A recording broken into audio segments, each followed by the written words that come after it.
ማለት ነው።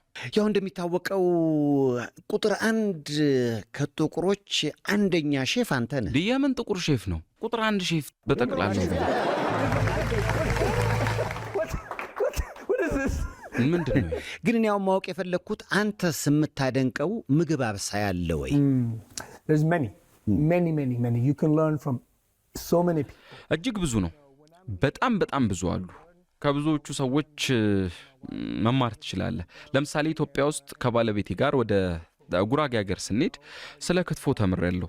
በጣም ከብዙ አካባቢዎች የተለያዩ የምግብ አሰራሮችን ለመማርና ለማወቅ ችያለሁ። ሼፍ ሆንክም አልሆንክም ምግብ ማብሰል በህይወት እስካለ ድረስ የሚያልቅ ነገር አይደለም። ወደ ጃፓን ብሄድ ደግሞ ስለ ሱሺ ዝግጅት እማራለሁ።